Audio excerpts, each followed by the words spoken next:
Is this loud enough? Oh, there we go. Okay, great. Good morning. We're going to go ahead and get started, even though there's the so great you are here because it actually might be useful to everybody. And I'm going to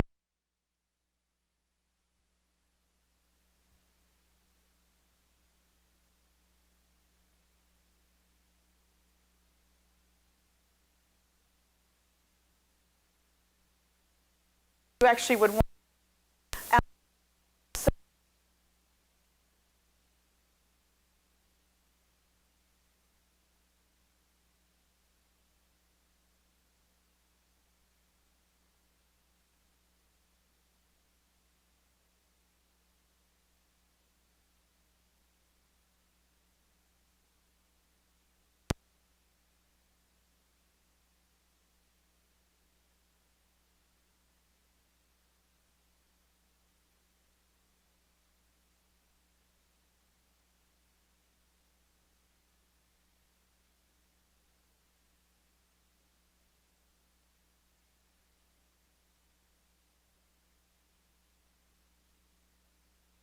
to indicate that it's a universal experience to be lonely, and then to wonder together as Christians what we may or can do when we experience loneliness and what does it mean.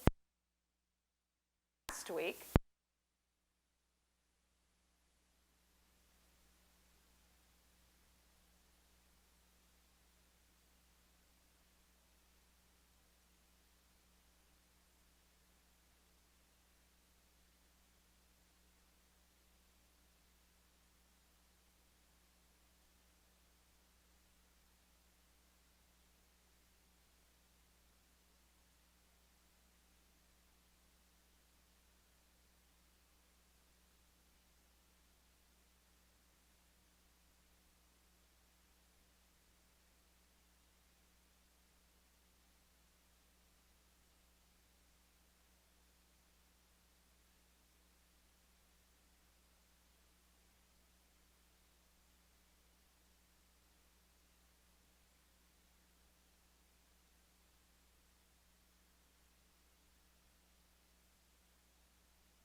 Alex, because I changed their names.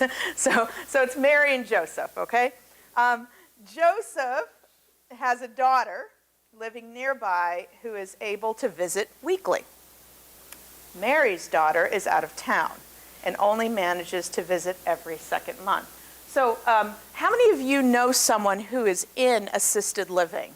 Just out of curiosity. Okay, that's about half of us. And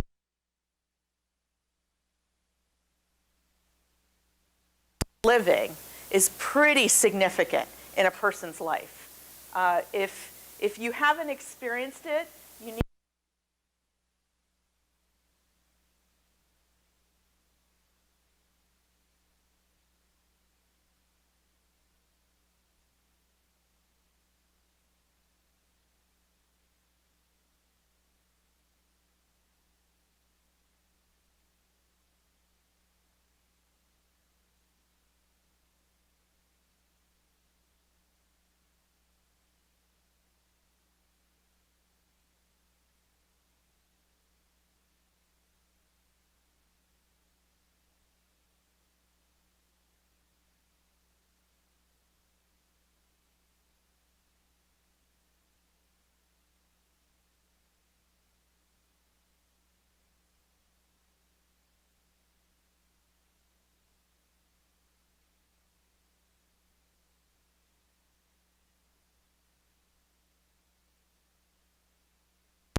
family members.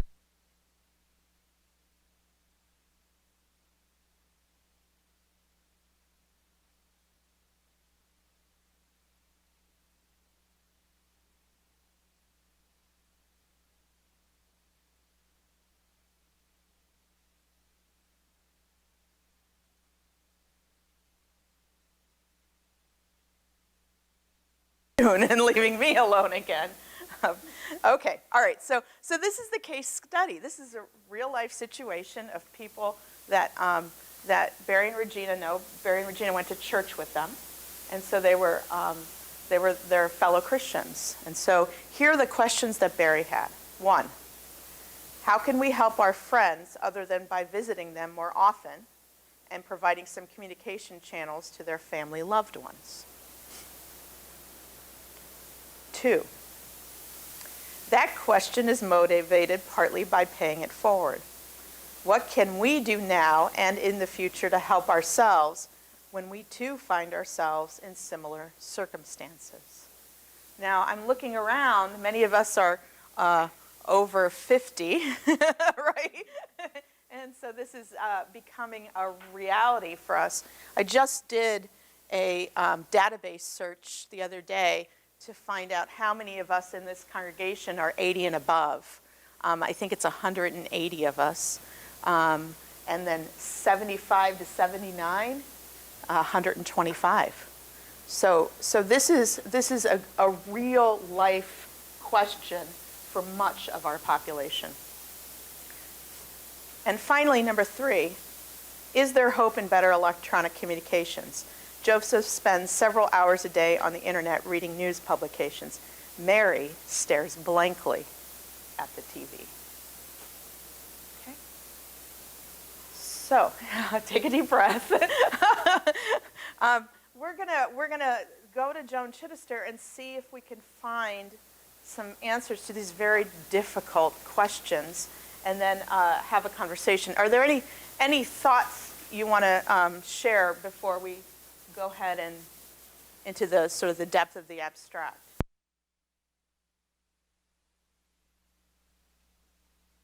Ice cream cone. Right there. There we go. Okay. I have to say, this reminds me of a book I read. It's called How Not to Die. And it's sort of a, has 2 meanings. And it reminds me that that's not the way to die. Whatever you can do to stay healthy up until the last minute. My goal is to lived my goal is Moses, really. He lived to be 120. Then he climbed a mountain to his death and had the devil and St. Michael, I think it was St. Michael, fight over his body. And why did they want his body? Why did the devil want his body? It was a good body. Yeah, exactly. Please, Lord, let me die falling over and... I was doing some study.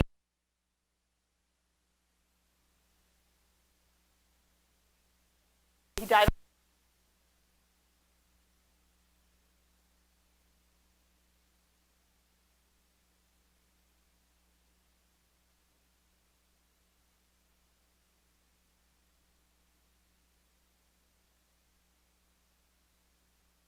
He's at home and he's getting ready to go, and all of a sudden, boom, he hits the floor and he's dead. It's like, yes, that's...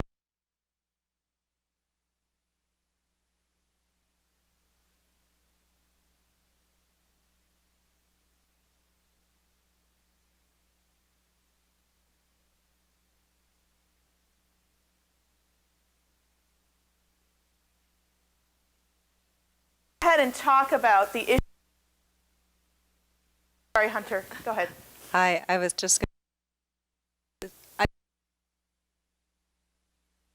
hits really close to home. Very silly dog to St. Anne's Mead, and we were going around from room to room and asking if someone wanted a dog visitor, and we went into this one woman who was quite lovely, and I said, "How are you today?" And she said, I'm lonely. I'm lonely all the time." And that was with my 10-year-old daughter, who was just, bereft for her. And then the other reason it hit so close to home is I moved my own mother into a member here. Some of you may know her.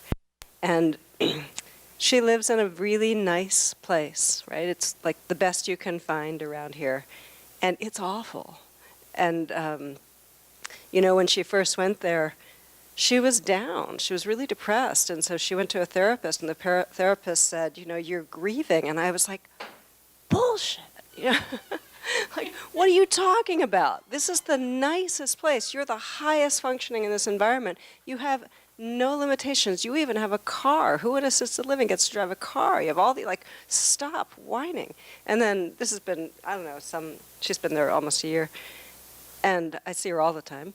And I went one night with my same daughter, poor kid, she gets dragged all these things, to have dinner with Nana at Cedarbrook, which is not, sorry, I shouldn't say the name, it's not where we usually spend time with her in her dining facility.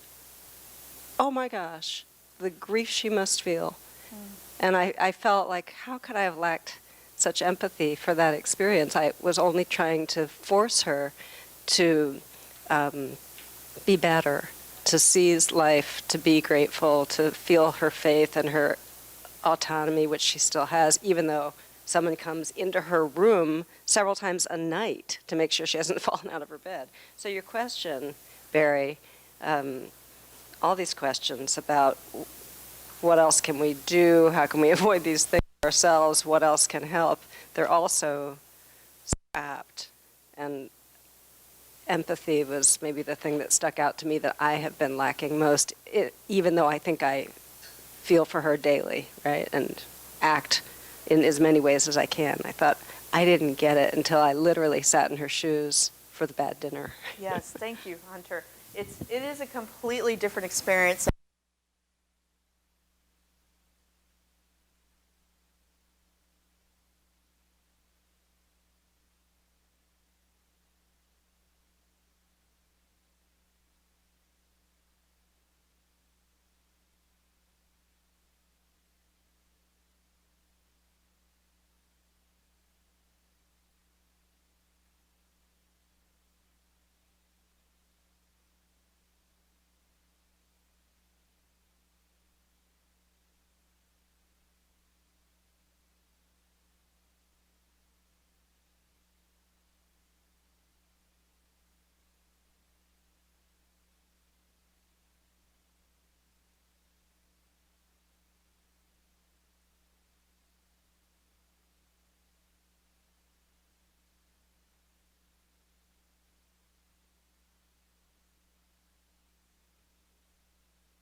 Then in fact, what Chittister recommends is that you embrace it. You embrace your loneliness. And that looks like being able to actually say, I'm lonely. The scriptures do it all the time. They speak of loneliness. My God, why have you forsaken me? That is the essence of loneliness, right? When you feel just completely bereft of the experience of another. And along with loneliness is not only do you feel bereft because of the experience of another, but there's an ache. It's almost sometimes physical, yeah? So how many of you experienced loneliness, just out of curiosity? Not all of you. Okay, all right. Well, I'm hoping that you can recognize your own loneliness and that we'd be 100%, because it is actually what we do experience naturally and often. So what are ways to deal with loneliness? Well, Chittister recommends that you use that time to be productive and develop self. And if we think about Mary and Joseph, right? They have all the time in the world.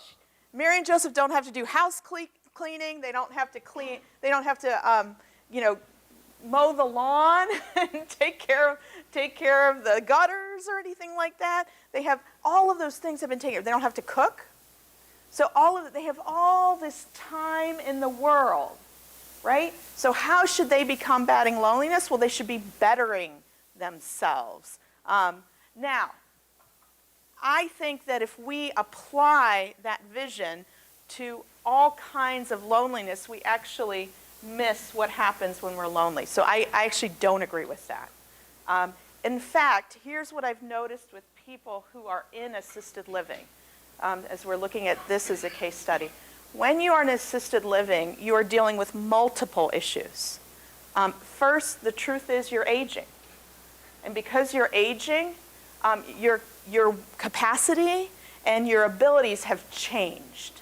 It's not that they've gone down, it's that they've changed, probably for a purpose and a reason if we trust God in our aging process.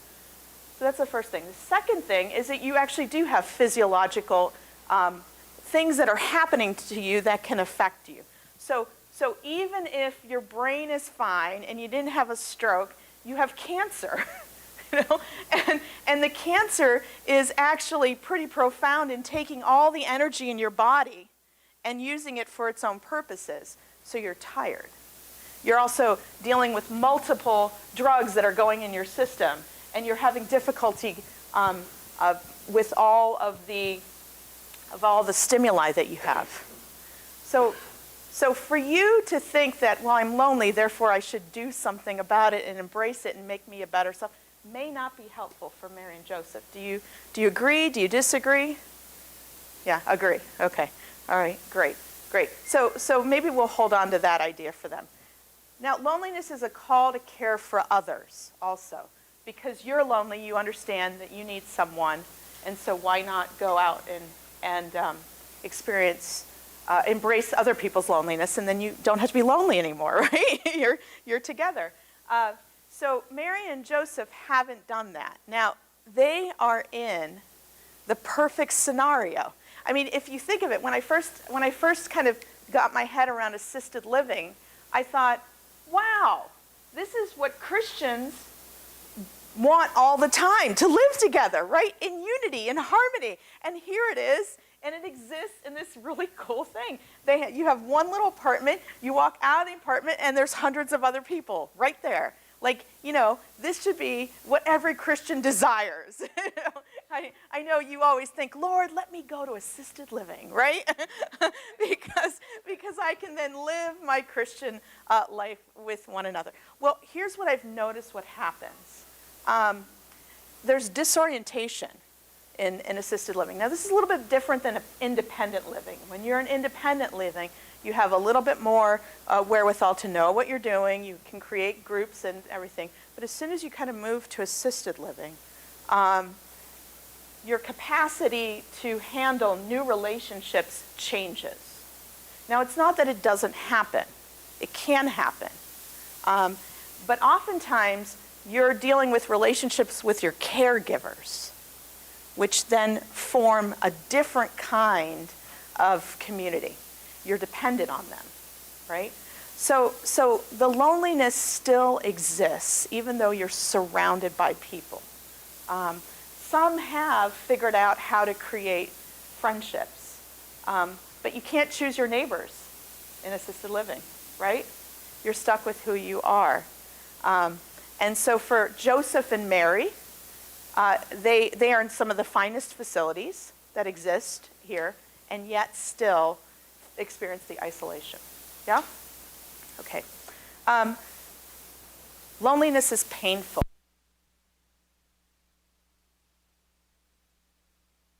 Human beings, we are going to experience the pain of loneliness. Maybe when we're young,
so blessed that we have Jesus uttering on the cross, "My God."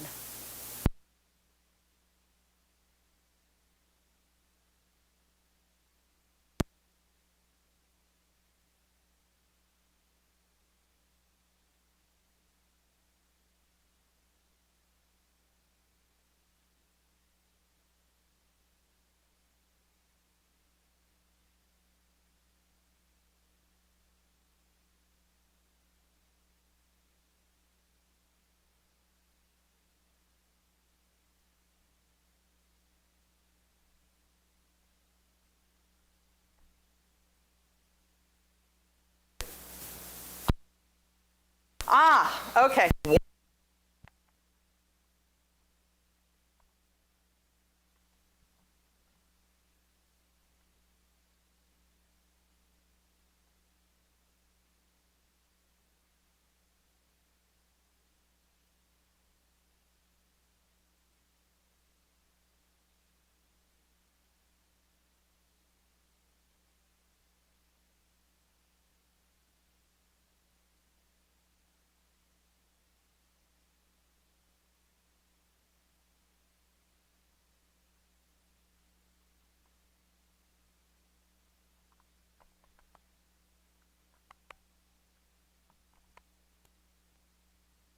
Does not.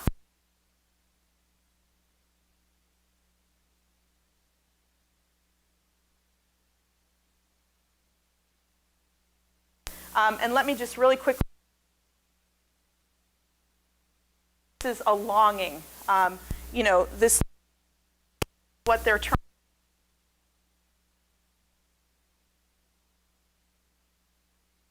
I need and want anymore. I am ready for something else. And maybe that's what Mary and Joseph are saying. And finally, loneliness is an opportunity to seek a blessing. In other words, loneliness is an opportunity for all of us, no matter what our age, to try to wrestle with God.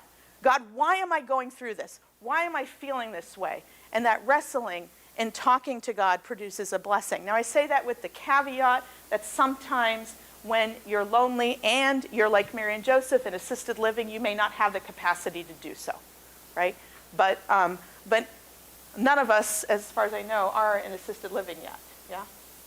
So we all do have the capacity to do that and ask those questions. Okay, so that's loneliness. Moving along, we doing all right? Are you all tracking with me here? Okay.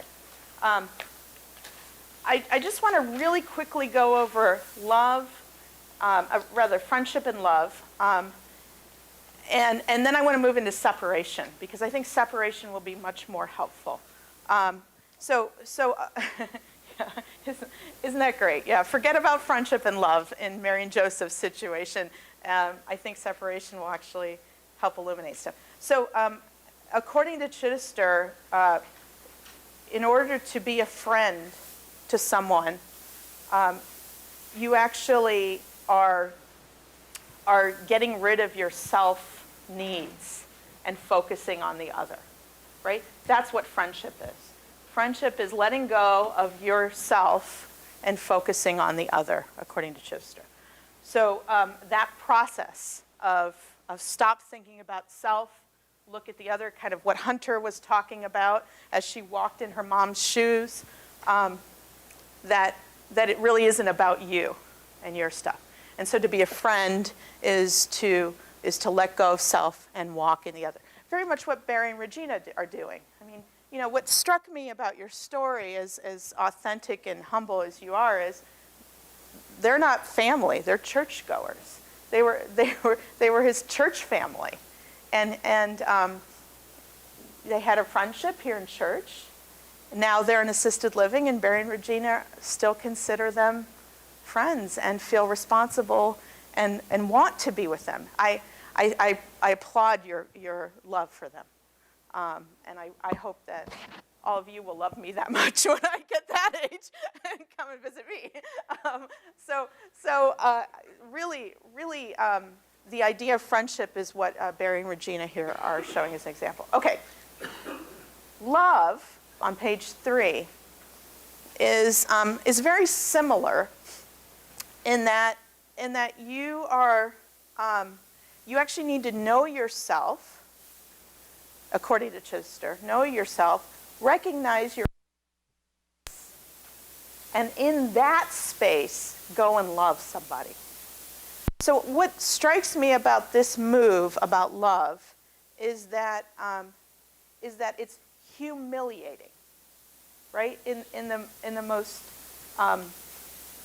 objective sense of that term. For you to love another, you need to recognize your own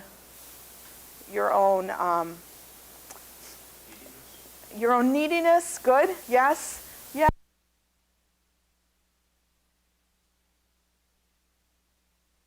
You need to recognize that you're not complete in yourself. You're just not. You can't be fully who you are without the experience of another. So Chittister recommends that in order to engage in love, you understand that this world isn't a world of one, right? It's not the world of Troy Dostert, and everything kind of, goes around him, but it's a world of all of us in which Troy is one of many. And so that kind of move allows you to embrace the idea of loving another, okay? So that's love. So in Mary and Joseph's situation, Barry and Regina are showing love to them by saying that it's not really about Barry and Regina's life, but that Mary and Joseph are called to be loved too, because that's what the world is about. All right, so that's love. Now, let's talk about separation. What is separateness? So this is from Chittister. Separateness, the willingness to live inside ourselves rather than to live off the thoughts and words and chaos and clamor around us, heightens our very awareness of being alive. For the first time, we are free to really see the world in which we live. So separateness is actually required in order to fully grasp and understand the world. You need to create space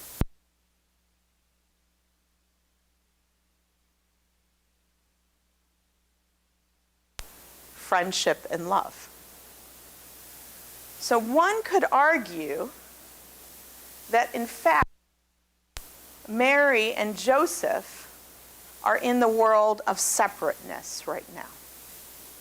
That for them right now, being apart from everything that they recognized, everything that they loved, has created a kind of hermitage, so to speak, a kind of way of actually separate from the world that they recognized. Now, in some ways, it's not fair for those who are in assisted living, because in many times it's been forced upon them. It's not a choice for them. But let's go ahead and take it back to you. Some of us and the power of being separate, right? It's that alone time where you come to terms, where you're not afraid to think the thoughts that you're thinking, to ask the hard questions, and to wrestle in that midst. How many of you recognize and practice that separateness? It's hard. Yeah. I think for me it's really hard, and I haven't figured this out yet. I'm asking you, do you think that this is something that introverts tend to do easier than extroverts because they find their energy being alone? If we are only one or the other. Yeah.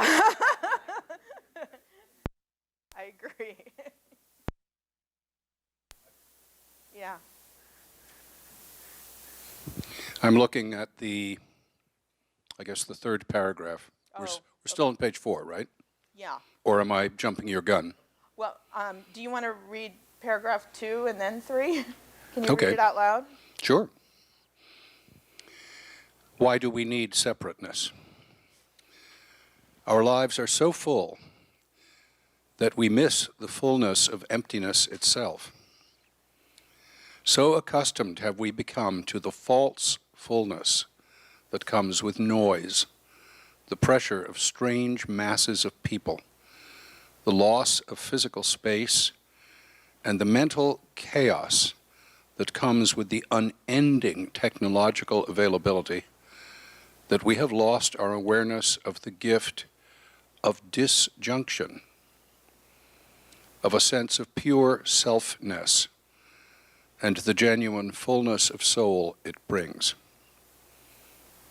Yeah, so just to pause there for a moment, why do we need separateness? According to Chittister, all the noise around you is actually preventing you from being your full self and knowing your full self. So for Mary and Joseph, imposed on them. Time really can know their full self as they are in that moment. You mentioned surf the internet, I think, yeah, and Mary's. Sometimes the aloneness and the separation is acute, and we need something to dampen it. And so we seek something to help us with the deep aloneness. I will say, though, that especially when you're at that point in your life when, as you revealed, they feel ready to go, I'm not so sure that the diversions of the television or the computer is actually preventing them from their separateness.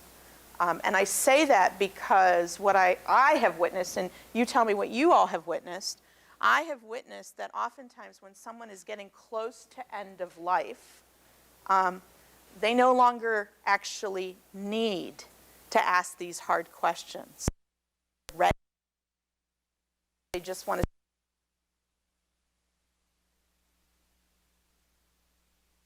to. Might be happening with Mary and Joseph. They might be ready, and they're simply marking the time. Yeah.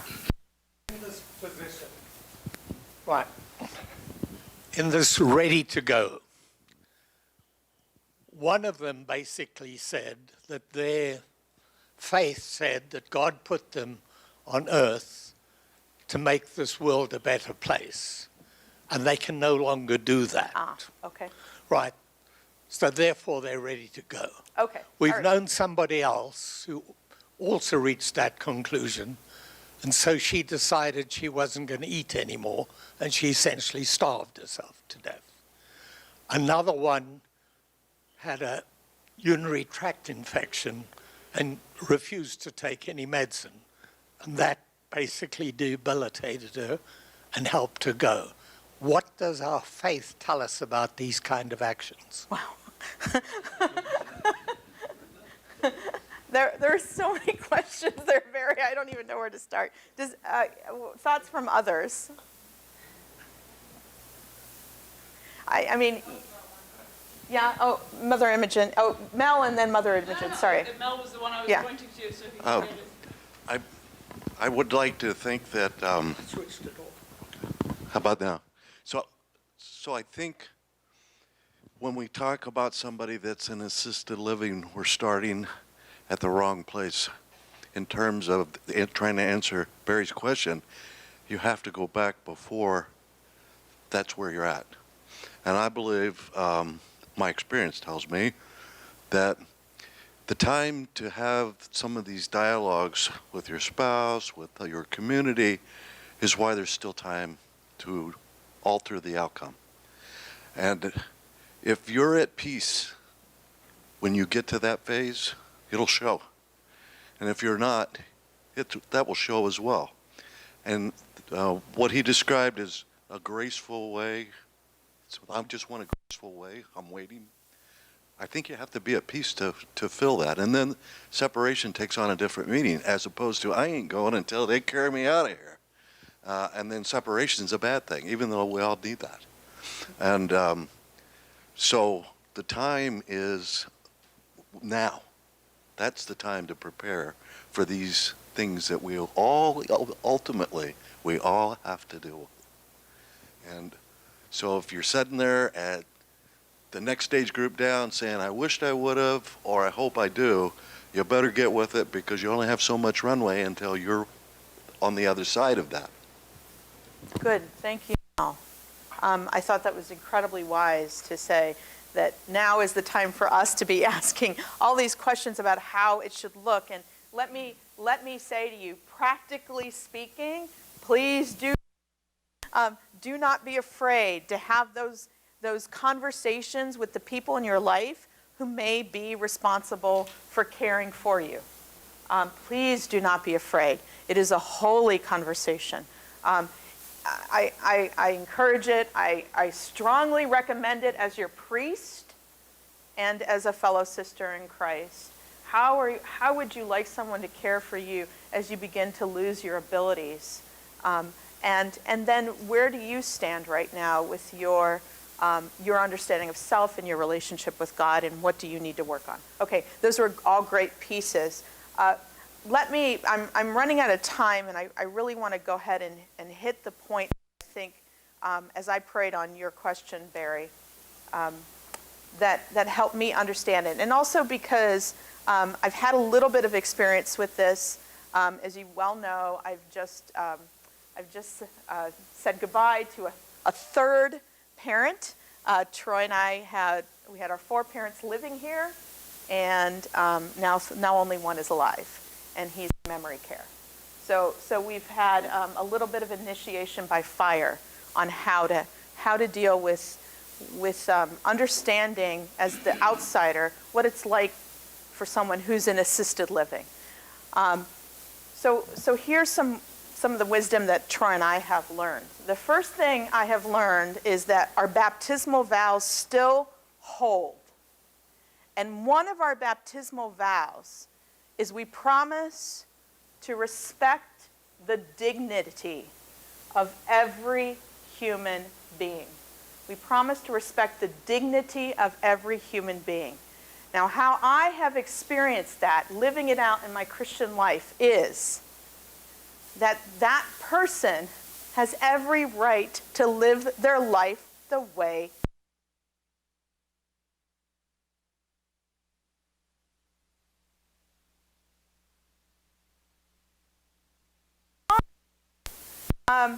who was very, very sick and really needed to die gracefully, refused to. His heart was done. He had congestive heart failure, 4 years old, and he says to his cardiologist as he's lying in bed and unable to get up, because when he got up, he had no breath and he'd have to fall back down. He said, "Can I have the Cheney option?" He wanted a new heart. 4 years old, you know. He just couldn't come to terms with the fact that he was at his end of life. It was the day before he died when I had put a DNR on him that he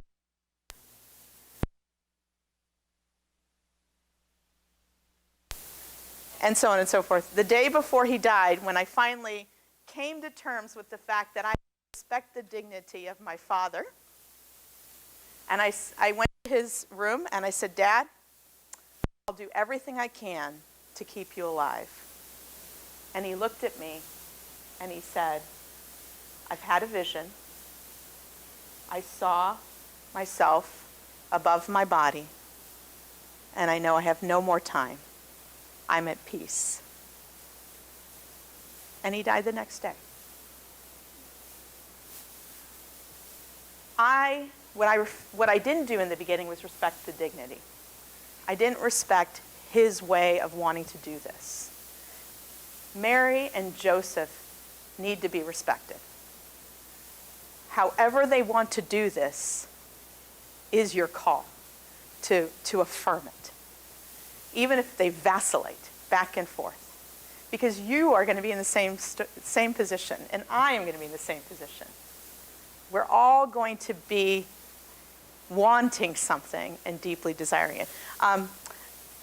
With Troy's mother, who was strong Minnesota stock and like unafraid of absolutely everything, she actually refused to go to the doctor for multiple years. When we finally got her to the doctor and discovered she had stage 4 cancer all over her body and she had less than 3 months to live, she turned around and found that out and looked at Troy and me and said, "I'm ready to die."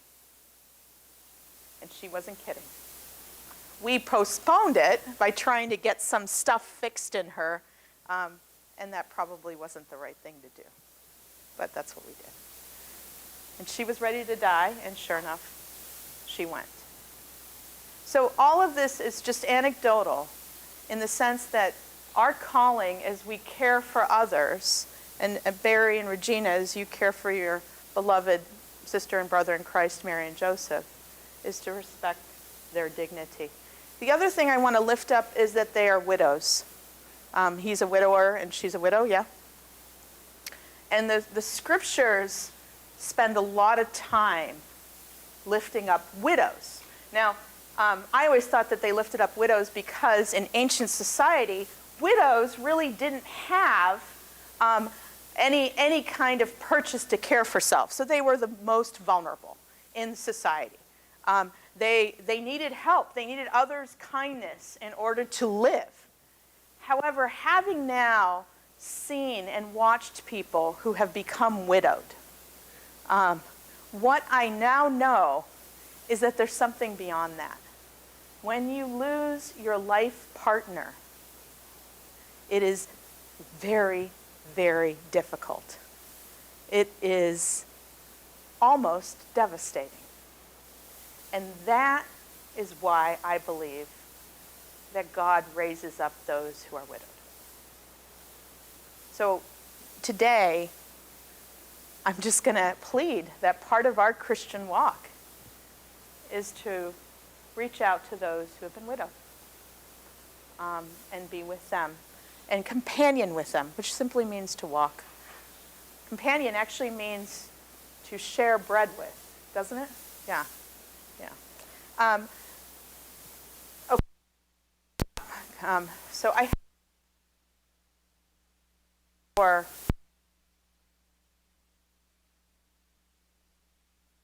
the wisdom giver in all this because you're living it.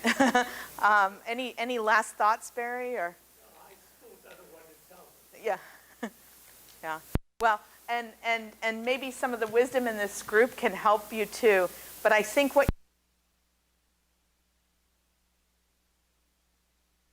But one of them basically looks on dying as the way to rejoin the dead husband. yes. You know, somehow to her everlasting life, becoming married. Yes, and I've heard that enough times that now I believe it.